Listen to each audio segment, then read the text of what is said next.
Do you know what I like to do when I wake up with something on my mind? Lots of things on my mind. I like to look at some baseball cards. Man, I'm dragging this morning. I woke up the last 2 days at 5:30 in the morning for no particular reason. I guess it's just a sign of getting old. So I wanted to, first of all, respond to some recent comments. And I have a bunch of great cards to show you too. If you don't want to hear what I have to say, you could fast forward through there if you're interested in the cards. But I had some, there's been a lot of different comments going around, and I wanted to address some of them. I don't know what's in the air. Here on YouTube, because I'm just a guy with a camera showing some cards, I get 99.9% of the comments are positive and talking about cards and talking about the hobby. But there's always that one faction, right, on social media that will leave a hate comment or something stupid. And of course, when you put your opinions out there, that's going to happen, I guess. And I wanted to address a few of them. Number one, and I posted this because this is my favorite hate comment of all time. I did a video entitled My Top 10. And in that video, I said that I don't do top 10 or top 50 or top 20 videos because I can't just pick that many because I love so many cards and I can't rank them. That's it. And most of the ones I see, they go top 10 or top 20 or top 50 or whatever by price, by their value. And I really don't know card values. I only know card values when I'm shopping for a card. I shop around to see, what others might have gone for or what they're selling for. And I get an idea of what I would feel comfortable paying for that card. And quite honestly, I never look at it ever again. Unless I happen to see a sale of it somewhere. Or see one for sale and see what they're asking for. So I don't follow those things, and so I didn't want to participate. So anyway, I got one of my favorite hate comments of all time. It was, he said that my arrogance is suffocating. Suffocating. And so I dismiss a lot of the hate comments, but this particular one, I'm trying to figure out why. Because I just collect cards. I don't talk prices. I don't brag about anything. Like, why does he think I'm arrogant? So I think, if you just stumbled on my channel and you don't know me and you never watched any other videos, I think maybe, I didn't articulate myself well enough because I take it for granted. You guys watch me, you know where I'm coming from. And so that is like when I say I don't do top videos, I think you guys all know that. When I say, because it's, I can't just pick 10 or 20 cards that I love the best. And then I made a comment on there that, I'm not going to show the cards I picked up for the year because I said, I've probably picked up 1,000 cards. Now I'm exaggerating, but my point is I pick up a ton of cards. I don't even remember all the ones that I got from that year. And I try to look in the mirror and see why somebody would make that comment or why I would come across that way. And it hit me that maybe he thought I was bragging that I pick up 1,000 cards. And again, if you don't watch my channel, you don't know this, but you guys do. I buy $1 cards, $2 cards, $3 cards. I'm always buying low cost cards. I buy $3 rookie cards of some of the new guys because they go for next to nothing. And I work on some sets and I buy lots of non-rookie cards. And so, I mean, they're all cheap cards, most of them. I bought some bigger cards for sure, but that's what I meant by that.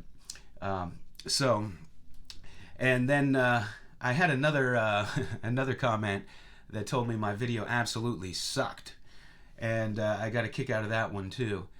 And for those of you who do YouTube, there's a faction of people in the world today on social media who sit at their computers with their hand down their pants, eating junk food, and always want to talk smack on people who do things. You know, they're the same guys that'll talk smack on Tom Brady if he was having a bad game. They you know, they seem to know everything about everything, but they don't do anything. So when you see these comments, I mean, it's never somebody that it puts themselves out there and makes a video. They're just in obscurity, and they, you know, it makes them feel better about themselves to put you down. That comment was on a old video I did just showing my 1965 Topps cards. Now, I don't know if it's some flipper who was disappointed that I didn't talk card prices or tell him which quarterbacks to invest in or talk shit on the rest of the community. You know, who knows where he's coming from. But the best way to deal with haters on your channel, if you make videos and get them, is just to hide them from your channel. You don't need, you know, you don't need people bringing negativity or attacking anybody else who's commenting on your videos. I just like to put that negativity out of my life. I just do this for fun and to share whatever little knowledge I might have, to show my cards, to interact with other collectors, and that's what I do.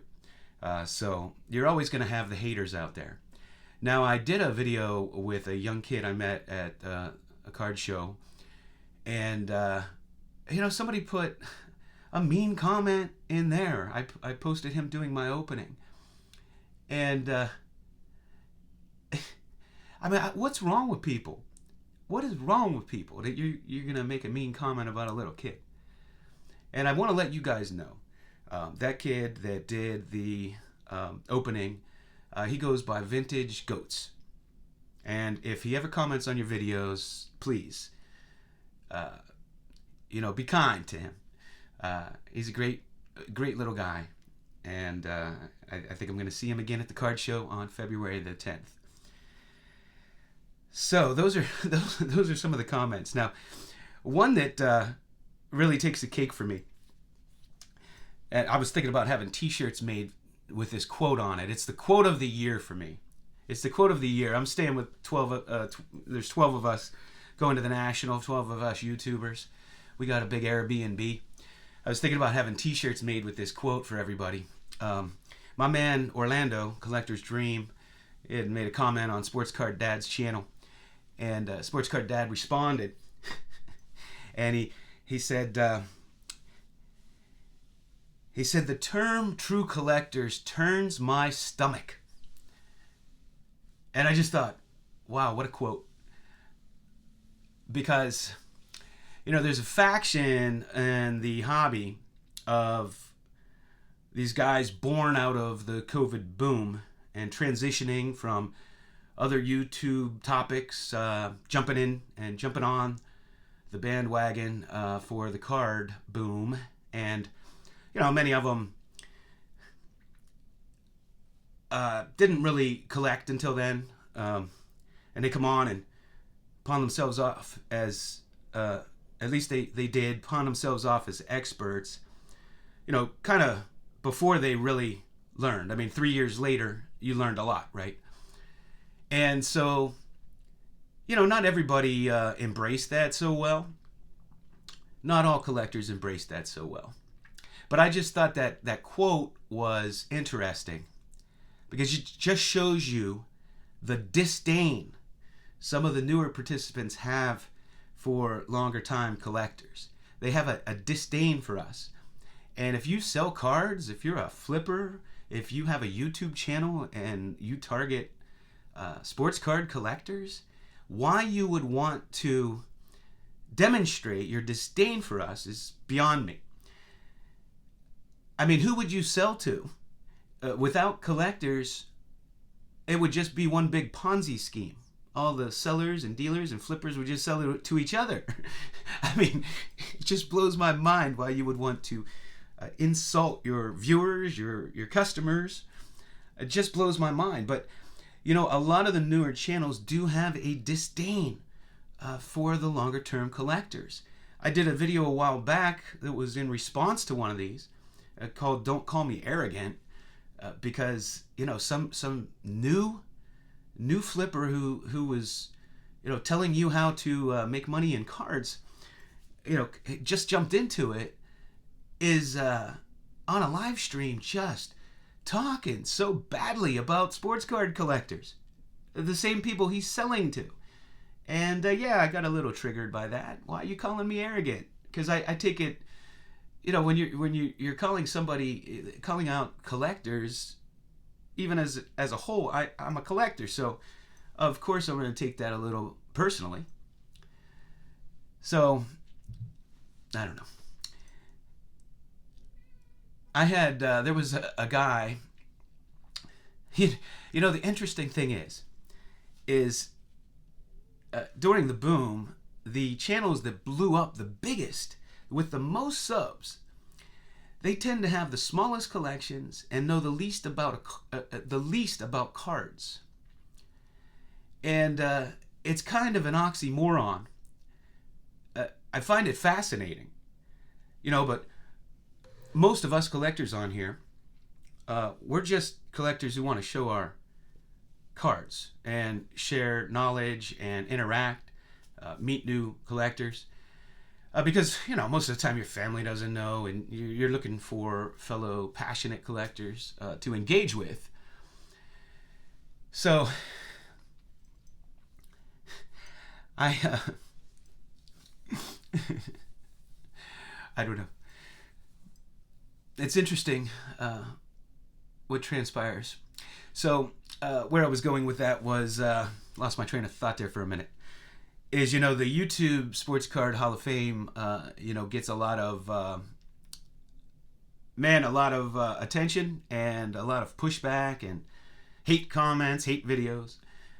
And I was watching, can't remember if it was last year or the year before, but one of these bigger channels, guy had over 6,000 subs, and he was talking smack on the Sports Card Hall of Fame, and he said that he should be in the Hall of Fame because he has over 6,000 subs. And so I watched this video hours after he posted it, and there wasn't a single comment, and there was one like. Now, those of you who do content know that as soon as you post a video, YouTube gives it a like. Like, you already have one like. That means he didn't have any likes. And I'm just thinking to myself, like, what good is it to have over 6,000 subs if you have no interaction with anybody, and maybe nobody's even watching it? So, to me, now I'm not on here to be a YouTube star like these guys are. They start their channels because they're trying to make a living at it. So that's, I'm just a guy with a camera, and I show cards, and I share information, and I share player history or whatever. And I have nothing, absolutely nothing against anybody that's trying to be a YouTube star or make your living at that. So be it. But I don't understand why we have to have this them versus us kind of thing and speak so horribly about things and people and have this disdain for others. I had another comment. I thought I'd address it because, well, he said, you've spent X number of dollars on cards this month, and I was taken back a little bit because I've never had anybody like go look up my purchases or anything and tell me what I spent on cards, and I don't address that. But I just want to address it because I told you guys I did a video where I showed the stock market, most stocks, even though the averages didn't go down that much, were down 60%, 50%, 80%, 70%, these great stocks. And I told you that I felt that it was one of the best times in my life to invest in the stock market. And last year, I spent the smallest amount of cards I ever did.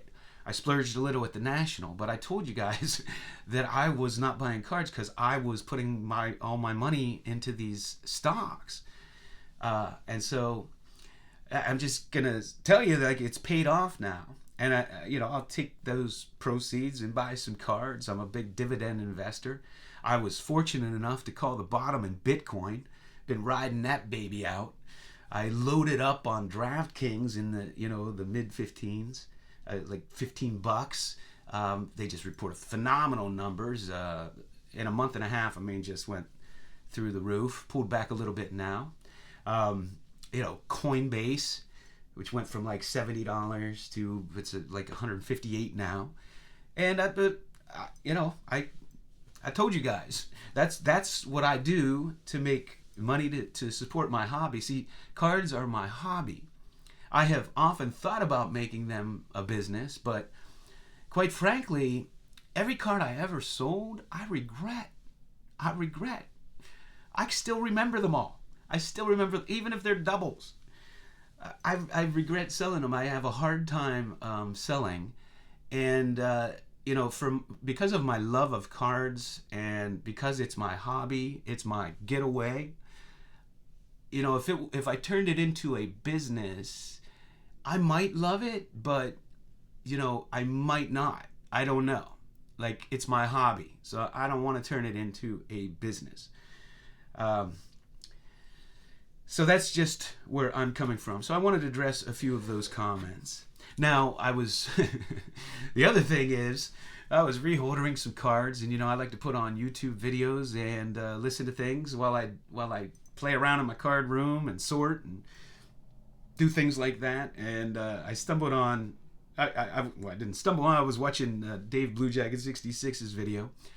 And I'm going through there and I'm listening to it. I'm reordering cards, and out of the blue, I hear him call me out that he wants to do a debate on card alteration. And I was like, where's this coming from? And I guess, so he reached out to Greg, Midlife Crisis. I always call it that. Midlife Sports Cards. And I asked him to moderate this thing, and we were going to do a debate on alteration. Well, I text with both of them independently and was texting with them at this time, and nobody mentioned it to me. The first time I heard about it was on Dave's video. So we're going to have a discussion on that apparently, and it's happening on January the 31st. Midlife Cards is going to host it and moderate it. And I think we're in agreement on it, so I don't know really what we're going to debate. I put a video out there on it, and I really just went through it and gave some food for thought, put some things out there for people to think about. I said I don't have any answers. I don't know, where this is going, but I do believe that card alteration, restoration, whatever you want to call it, is here to stay. And I do have a lot of thoughts on it. Because it gets way more complicated than just can you or can you not alter a card, or should you not alter a card. It gets way more complicated, so we'll get into that on the live. So with that said, I wanted to show you a few pickups. I've had a bunch of pickups that I've been doing videos and leaving them here and kind of saving them up to show together. First, I got, and these are pretty scarce, 1960 post-serial back of the box. They put these. And this is the Don Drysdale. Of course, they're blank back because they were on the back of the cereal box. Now, they have a number of players on here from different sports. If my memory serves me right, I know that the Mickey Mantle's the big one, of course. Mickey Mantle's always the big one. And they have this. They have an Al Kaline. Obviously, they have this. They have an Al Kaline. They have a Johnny Unitas. They have a Bob Cousy, and I think they have a Harmon Killebrew too. I know Mike Baseball Collector had stumbled onto a bunch of these on one of the Chasing Cardboard episodes, and I know he was selling them off. I was trying to buy them from him, but they wanted to send them off to PSA. They don't like to sell raw, so I missed out on those. I was probably going to buy a whole lot from them. What else do I have here? I got a 1971 Kellogg's. Of course, this is the toughest Kellogg's set. Pete Rose. It's a beauty. I work on my Frankenstein collection. I need to come up with a better word. I think I'm going to call it a diverse collection when you have multiple different slabs. Because, I don't I don't really view Frankenstein as a good term. Frankenstein wasn't even the monster in the old days. I mean, in the book, it was the doctor. But in more modern times, when they do a movie, Frankenstein is the monster. I got this. I showed you guys. I have a Phil Rizzuto and a Yogi Berra from this set, this Heritage Relic set. So I got the Ralph Kiner. I don't know. These are kind of cool. They have that vintage look. I got this guy, Bobo Newsom. And he's a pitcher who threw a no-hitter through 9 innings and lost 2-1 in the 10th. He doesn't have many playing day cards. I got these from Topps, and these are Holiday. They're kind of cool. And I got this great rookie card. I was a fan of his early on. I know it's a rookie card because it has an RC there. And I got this too. Artist card from them. From Topps.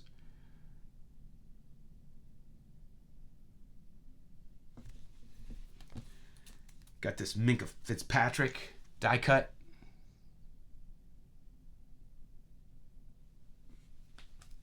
And I had to get some of these. He's an amazing player. This is the Holiday.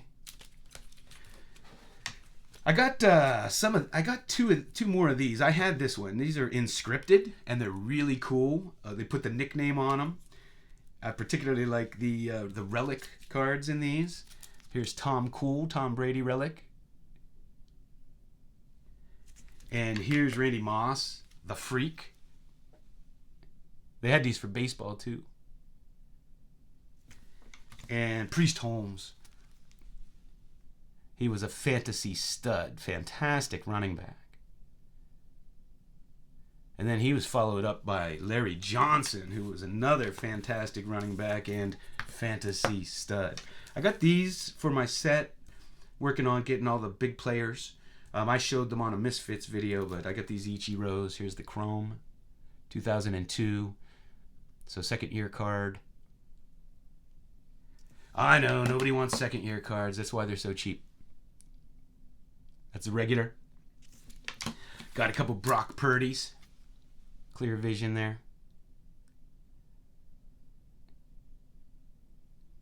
I don't know. I like these clear cards. And this one, this is a cool card.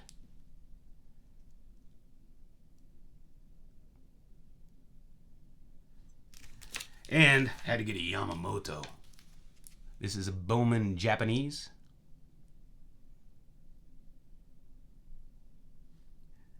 And he really doesn't have cards out except for like Topps Now, I think, other than those. And this is such a fantastic Bryce Harper card. I had to get them. I got 3 different versions. Isn't that a great card? And I got this one. A few different refractors there. And got the sepia toned.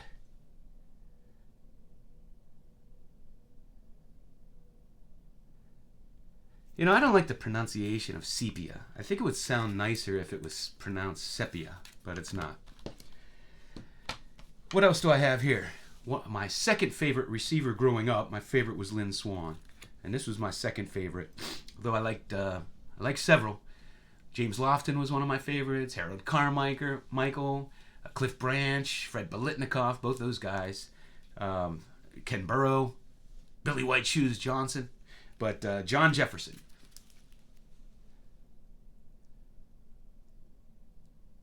When I was watching him play, you know, I always called him Johnny Jefferson. And I have a recollection of everybody calling him that. But if you watch him, any videos on him or see his cards or anything, it's always John Jefferson. So I don't know if I have a false recollection.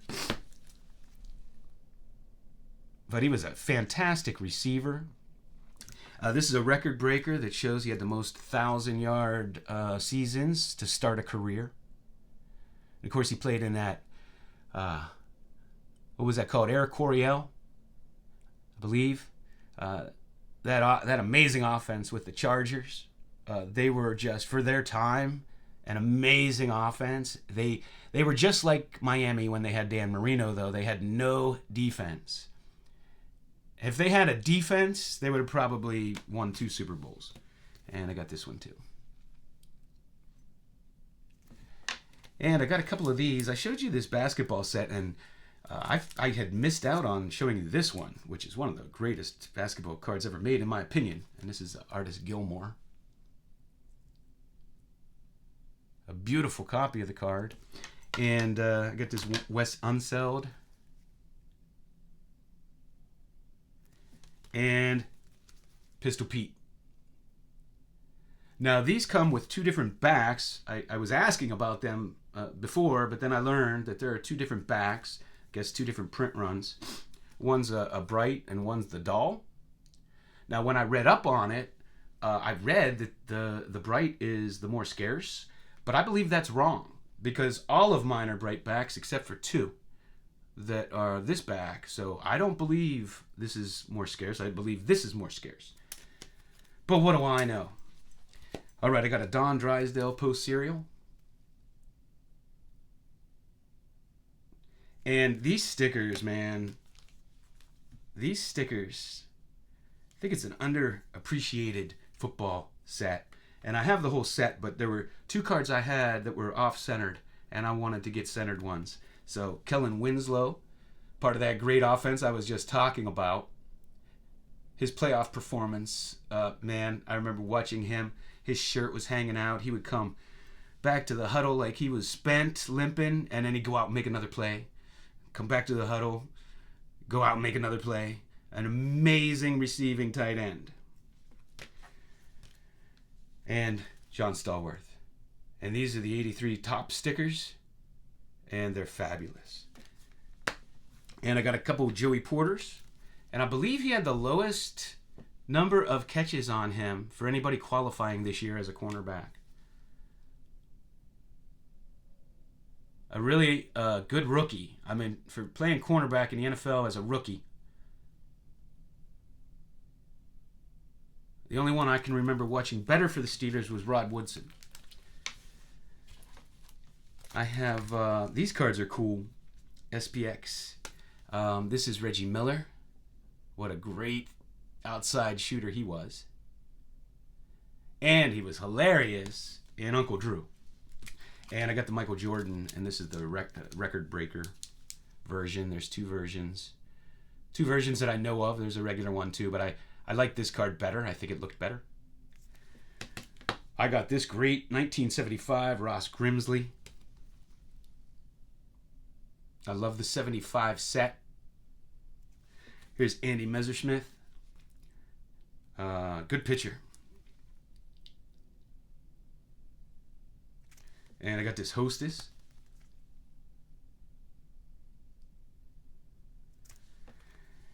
And I got some CeeDee Lambs here. I think I have other ones. Oh, I might have showed them to you already. I got this Ichiro MVP rookie card. It's confusing to go back, you know, to the early 2000s, 90s, when they didn't have the RC on them. You don't always know at a glance. I got this Otani.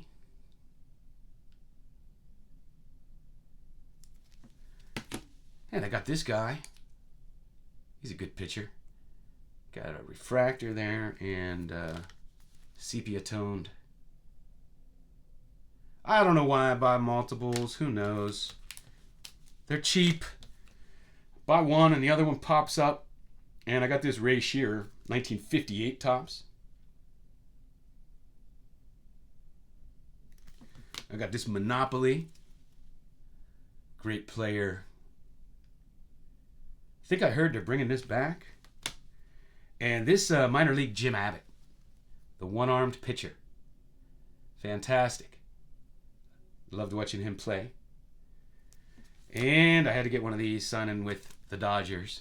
And I don't think I've ever mentioned this, but, you know, back in like the early 2000s when the Pittsburgh Pirates became a farm system for the rest of the team, for the rest of the league, and weren't serious about winning anything, I knew I had to pick a secondary team, and I always liked the Dodgers. So the Dodgers is my second favorite team, and I don't think I've ever said that. I've told some of my friends, but so I'm so excited. The players they're getting, and Ohtani, is my favorite player.